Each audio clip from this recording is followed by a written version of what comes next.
శ్రీమాత్రే నమ. జై గురు దత్తాత్రేయ నమ. ఈ వీడియోలో మనం ఫిబ్రవరి 17వ తారీఖున కుంభరాశి యందు ఏర్పడబోతున్న పంచగ్రహ కూటమి, అలాగే ఈ 17వ తారీఖున అమావాస్య ఏర్పడుతుంది. అలాగే ఒక గ్రహణ యోగం ఏర్పడుతుందన్నమాట. అంటే గ్రహణ యోగం అంటే సూర్యుడు, చంద్రుడు, రాహు ఒకే రాశిలోకి వచ్చినప్పుడు గ్రహణం యోగం ఏర్పడుతూ ఉంటుంది. ఈ గ్రహణ యోగంలో పుట్టినటువంటి జాతకులు ఎవరైనా ఉంటే వాళ్ళు జీవితంలో అనేక ఒడిదుడుకులు, ఇబ్బందులు ఎదుర్కోవడం జరుగుతూ ఉంటుంది. అంటే సాధారణంగా ఈ యోగాలు పుట్టినప్పుడు ఉన్నటువంటి యోగాలు ఆ వ్యక్తి యొక్క జీవితాంతం ఏదో విధంగా వెంటాడుతూ ఉంటాయి. అందుకనే వారు పుట్టినప్పుడు తగు విధమైనటువంటి పరిష్కారం చేసుకుంటే ఆ యోగం ఇబ్బంది లేకుండా జాతకుడు అభివృద్ధికి మళ్ళా కారణం అవుతూ ఉంటాయి. అలాగే ఈ ధనిష్ట 3-4 పాదాలు, శతభిషం 4 పాదాలు, పూర్వభాద్ర 1, 2, 3 పాదాలు ఈ కుంభరాశిలో ఉంటాయి. అంటే ఈ టైంలో ఎవరైనా మనకి ఈ ఫిబ్రవరి 17, 18, 19వ తారీఖు కొంతవరకు జన్మించినటువంటి పిల్లలు ఎవరైనా ఆ టైంలో జన్మిస్తే వారి జాతకంలో ఈ గ్రహణ యోగం ఏర్పడుతూ ఉంటుంది. కంపల్సరీగా వాళ్ళు ఆ టైంలో పుట్టిన పిల్లలకి శాంతి పరిహార కార్యక్రమాలు చేసుకోవడం వల్ల వాళ్ళ జీవితంలో అభివృద్ధి కలుగుతూ ఉంటుంది. మొత్తం మీద ఏంటంటే ఇప్పుడు ఏర్పడినటువంటి ఈ అమావాస్యతో కూడినటువంటి గ్రహణ యోగం వివిధ రాశుల వారికి ఏ విధంగా లాభపడుతుంది, ఏ విధంగా నష్టం జరుగుతుంది అన్న విషయాన్ని వివరంగా తెలుసుకునే ప్రయత్నం చేద్దాం. తులారాశి వారికి కుంభరాశిలో ఫిబ్రవరి 17న ఏర్పడినటువంటి పంచగ్రహ కూటమి అమావాస్యతో కూడి గ్రహణ యోగంతో ఈ 5 గ్రహాలు కుంభరాశిలో కలవడం జరిగింది. ఇది తులారాశి వారికి పంచమ స్థానం అవుతుంది. 5వ స్థానం అన్నది సాధారణంగా సంతానం, పిల్లలు, మీ ఫాలోవర్సు, శిష్యులు, మీకు సహకరించేవారు, అలాగే మీలో ఉన్నటువంటి టాలెంటు, ఇవన్నీ కూడా 5వ స్థానం బట్టి ఏర్పడడం జరుగుతూ ఉంటుంది. అయితే ఇప్పుడు ఏర్పడిన ఈ గ్రహణ యోగ కారణంగా మీ యొక్క టాలెంట్కి ఏదైనా ఇబ్బంది కలిగే అవకాశం ఉన్నది. అంటే ఎవరన్నా మీ ప్రజెంటేషన్స్ను, మీలో ఉన్నటువంటి టాలెంట్ను బ్లేమ్ చేయడం, మిమ్మల్ని కించపరచడం, నిరాశపరచడం జరిగే అవకాశం ఉంది. ఇంతకాలంగా మిమ్మల్ని అనుసరిస్తూ మీకు చేదోడు వాదోడుగా ఉన్నటువంటి మీ యొక్క అభిమానులు కానీ, మీ శిష్యులు కానీ మిమ్మల్ని వ్యతిరేకించే అవకాశం కూడా ఈ సమయంలో ఏర్పడడం జరుగుతూ ఉంటుంది. ప్రధానంగా వృత్తిపరంగా మీరు తీసుకున్నటువంటి కొన్ని నిర్ణయాలు ఇటువంటి విమర్శలకు కారణం జరుగుతూ ఉంటుంది. అలాగే తప్పనిసరిగా కొంతమందికి అయితే వృత్తి మార్చవలసినటువంటి స్థితి ఏర్పడడం జరుగుతుంటుంది. ప్రస్తుతం ఉన్నటువంటి వృత్తిని విడిచిపెట్టి వేరే వృత్తిలోకి మారడం జరుగుతూ ఉంటుంది. ఏదైనా కొన్ని టెంపరీ ఉద్యోగాలు చేస్తున్నటువంటి వారు కూడా ప్రస్తుతం చేస్తున్నటువంటి ఉపాధి అవకాశాలు, అంటే ఉద్యోగ ప్రయత్నాలు, ఉద్యోగం, ఇటువంటివి మార్పు రావడం, కొంతమందికి ఉద్యోగ భంగం లాంటిది కూడా జరిగే అవకాశం ఉంటుంది. కాబట్టి ఏదైనా ఉద్యోగ విషయంలో జాగ్రత్తగా నిర్ణయం తీసుకోవడం మంచిది. అంటే కొత్త ఉద్యోగ ప్రయత్నం వచ్చినప్పుడు కూడా ప్రస్తుతం ఉన్నటువంటి ఉద్యోగం ఏదో ఒక బ్లేము లేదంటే ఒక అపవాదు కారణంగా ఉద్యోగం పోగొట్టుకోవడం లాంటిది జరిగే అవకాశం ఉంది. కాబట్టి చాలా వరకు ఇటువంటి విషయాల్లో జాగ్రత్తగా వ్యవహరించడం మంచిది. ఏదైనా ఒక నిర్ణయం తీసుకునేటప్పుడు మాత్రం 1-2 సార్లు జాగ్రత్తగా ఆలోచించవలసి వస్తుంది. అలాగే ముఖ్యంగా పెళ్లి సంబంధించిన విషయాల్లో కూడా, అంటే ఎవరైతే లవ్ అఫేర్లో ఉండి త్వరలో పెళ్లి చేసుకుందాం అనుకున్న వాళ్ళకి కూడా వారి యొక్క ప్రేమ వ్యవహారాలకి తీవ్రమైనటువంటి నిరాశ ఎదురవ్వడం, ఎవరో ఒకరు మీ జీవితంలో ఎంటర్ అయి మీ యొక్క ప్రేమని భంగం చేయడం, ప్రేమికుల మధ్య ఏదో ఒక అపోహో, ఏదో ఒక అపవాదో ఏర్పడటం వల్ల తీవ్రంగా వాళ్ళు ప్రేమికులు విభేదించుకొని విడిపోవడం, ఒకరి మీద ఒకరు పరస్పరం నిందలు వేసుకొని ఇబ్బంది పడే సూచనలు ఉన్నాయి కాబట్టి, బట్ ఏదైనా అటువంటి విషయాల్లో అంటే ప్రేమికుల మధ్య ఎవరన్నా విభేదాలు సృష్టించాలని ప్రయత్నం చేస్తున్నప్పుడు 1-2 సార్లు ఆలోచించి ఎదుటివారిని ప్రశ్నించాలి తప్ప తొందరపడి నిర్ణయం తీసుకోవడం వల్ల అది శాశ్వతంగా ప్రేమికుల మధ్య ఎడబాటు వచ్చే అవకాశం ఉంది.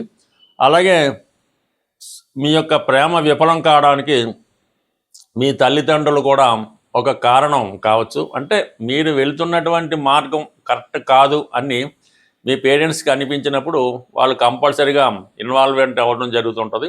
అంతిమంగా మీ ప్రేమకి విఫలమయ్యే సూచనలు కూడా ఉన్నాయి కాబట్టి, బట్ ఏదైనా ప్రస్తుతం ఈ విషయంలో మీకు కొంత ఇబ్బంది అనిపించినప్పుడు కూడా, కొంత కష్టం అనిపించినప్పుడు కూడా ఫ్యూచర్లో అది మీ మంచికే అన్న విషయాన్ని మీరు ఏదో విధంగా గుర్తుపెట్టుకోవడం మంచిది.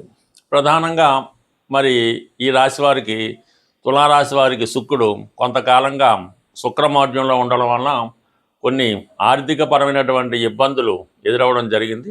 ఇక నుంచి ఈ శుక్రమౌఢ్యం సంపూర్ణంగా పోవడం వల్ల శుక్రుడు నెమ్మదిగా తన ఉచ్చస్థానమైనటువంటి మీనరాశిలో ప్రవేశించడం జరుగుతూ ఉంటుంది. సో అందువల్ల నెమ్మదిగా ఈ యొక్క తులారాశి వారి యొక్క ఆర్థిక పరిస్థితి నెమ్మదిగా పుంజుకోవడం జరుగుతూ ఉంటుంది. అది ఇంచుమించుగా మీకు మార్చి తర్వాత అది బ్రహ్మాండంగా ఇటు ఆర్థిక పరంగా కానీ వృత్తిపరంగా కానీ చాలా సక్సెస్ అన్నది రావడం జరుగుతూ ఉంటుంది.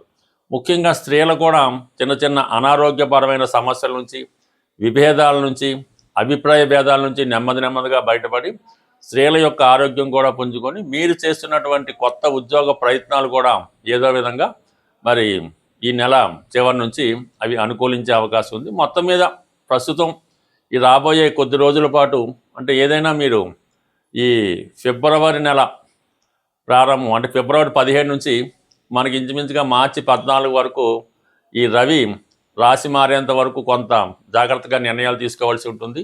స్పెక్యులేషను, షేర్ మార్కెట్, జోదం ఇటువంటి వాటికి 100కి 100 దూరంగా ఉంటే మంచిది. ఇప్పుడు మన ప్రస్తుత 17వ తారీఖున ఏర్పడుతున్నటువంటి అమావాస్యతో కూడుకున్నటువంటి గ్రహణ యోగం. అంటే దీనివల్ల చంద్రుడు ఇబ్బంది పడతాడు. అంటే చంద్రుడు బలహీనపడిపోతుంటాడు. పూర్తిగా బలహీనపడిపోవడం వల్ల కొన్ని రాసుల వారికి అది ఇబ్బంది కలుగుతూ ఉంటుంది. అలాగే రవి ఎప్పుడూ బలవంతుడిగానే ఉంటాడు, కానీ గ్రహణం పట్టిన సమయంలో రవి కూడా బలహీనం పొందుతూ ఉంటాడు. కంప్లీట్గా ఆ యోగ ప్రభావం వల్ల రవి తన సంపూర్ణ ఫలితాలు ఇవ్వడంలో ఆసక్తులు అవుతుంటాడు. ఆ కారణం వల్ల రవికి సంబంధించినటువంటి రాసుల వారు కూడా ఈ సమయంలో ఇబ్బంది పడడం జరుగుతూ ఉంటుంది.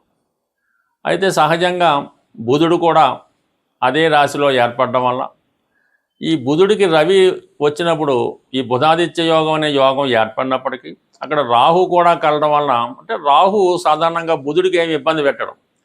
రాహు బుధుడు గురు శిష్యులు లాంటి వాళ్ళు అన్నమాట.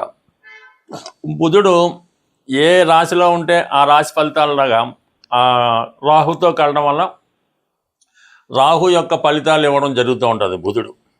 సో ఆ కారణం ఏంటంటే బుధుడు అత్యంత మేధావిగా మారుతూ ఉంటాడు. బుధుడికి మంచి సహకారం లభిస్తూ ఉంటుంది రాహు వల్ల. ఇది సైంటిఫిక్గా పరిశోధనా రంగంలో ఉన్న వాళ్ళకి, బాగా విద్యావంతులకి, మేధావులకి ఇది బాగా ఉపయోగపడుతూ ఉంటుంది. అయితే శుక్రుడు కూడా రాహు మిత్రులు అవుతుంటారు. ఈ రాహు శుక్రుడితో కలియడం వల్ల ఈ శుక్రుడు సంబంధించినటువంటి రాశుల వారికి కొంతవరకు వారు ఎక్కువగా జీవితంలో ఏదైతే సాధించాలని కోరుకుంటూ ఉంటారో అవి సాధించడం జరుగుతూ ఉంటుంది. ముఖ్యంగా ఏంటంటే ఏదైనా ఒక వ్యక్తితో పరిచయాన్ని కోరుకోవడం కానీ, ఏదైనా ఒక పెద్ద వాహనం కానీ, గృహం కానీ కొనుక్కుందామనే ఆలోచన కానీ, ఎన్నాళ్ళుగానో ఎదురు చూస్తున్నటువంటి వ్యక్తుల్ని అంటే మరి అబ్బాయిలైతే అమ్మాయిల్ని కలుసుకోవడం, అమ్మాయిలైతే అబ్బాయిల్ని కలుసుకోవడం జరుగుతూ ఉంటుంది. అంటే ఇది ఎవరి జన్మ జాతకంలో అయినా ఈ రాహు శుక్రుడు కలిసి ఉన్నప్పుడు అది ఒక విధమైనటువంటి కోర్కెలతో కూడుకున్నటువంటి వ్యభిచార దోషం లాంటిది అవుతూ ఉంటుంది. సో ఈ విధంగా ఈ 5 గ్రహాలు మరి కుంభరాశిలో కలిసడం వల్ల అక్కడ ఈ రాహు ఉండడం వల్ల అంటే రాహు మొత్తం ఈ అన్ని గ్రహాలని కూడా వాటి యొక్క ఒరిజినల్ కారకత్వాల్ని నాశనం చేస్తూ ఉంటాడు. రాహు ఒక విషగ్రహం, ఒక రాక్షస గ్రహం, ఒక అవినీతికి సంబంధించినటువంటి అనెతికల్ గ్రహం మాట.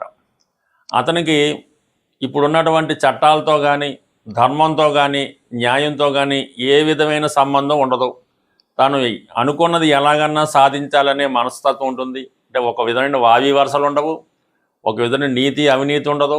ఇది న్యాయం, ఇది తప్పు అన్నటువంటి ఏమి లేకుండా రాహు అనెతికల్గా ప్రవర్తిస్తూ ఉంటాడు. పైపెచ్చు రాహుకి మరి కుంభరాశి ప్రస్తుతం స్వక్షేత్రం అవటం వల్ల అత్యంత బలవంతుడైనటువంటి రాహుతో ఈ మిగిలిన 4 గ్రహాలు కలవడం వల్ల వాటి యొక్క కారకత్వాలు ఇబ్బంది పడుతూ ఉంటాయి. అంటే ఇక్కడ రవితో కలియడం వల్ల మరి ఎవరికైనా తండ్రి గారి యొక్క అనారోగ్యం కానీ, తండ్రి గారు నష్టపోవడం కానీ, పిల్లలకి ఇబ్బంది కలగడం కానీ జరుగుతూ ఉంటుంది. అంటే రవి కారకత్వాలు పాడవుతాయి. చంద్రుడు కారకత్వాలు తల్లిగారికి అనారోగ్య సమస్యలు, ఏదైనా హెల్త్ ప్రాబ్లమ్స్, ఆవిడ జీవితంలో స్ట్రగుల్ పడడం జరుగుతూ ఉంటుంది. అయితే శుక్రుడు రాహు మిత్రుడు అవడం వలన అప్పటిదాకా చాలా నిజాయితీగా సాంప్రదాయంగా వెళ్తున్నటువంటి వాడు అన్య స్త్రీల మీద వ్యామోహం పెంచుకోవడం, ఇతరుల యొక్క ధనం మీద ఆశ పెంచుకోవడం, ఏదో విధంగా ఎదుటి వారి యొక్క ఆస్తులను కానీ, వారి యొక్క స్త్రీలను కానీ అన్యాయంగా దోచుకోవాలనే ప్రయత్నం చేయడం జరుగుతూ ఉంటుంది. చాలా అనెతికల్గా ప్రవర్తిస్తూ ఉంటాడు, చాలా లగ్జరీ లైఫ్ అనిపిస్తూ ఉంటాడు. సో బుధుడు రాహుతో కలియడం వలన పెద్ద పెద్ద వ్యాపార అవకాశాలు, తన దగ్గర ధనం ఉన్నా లేకపోయినా పెద్ద పెద్ద సంస్థలు స్థాపిద్దామని, కోట్లలో రొటేషన్ చేద్దామని ఎదుటి వారికి భ్రమ కల్పించేలాగా తన యొక్క ఐడియాలు ఇవ్వడం జరుగుతూ ఉంటుంది.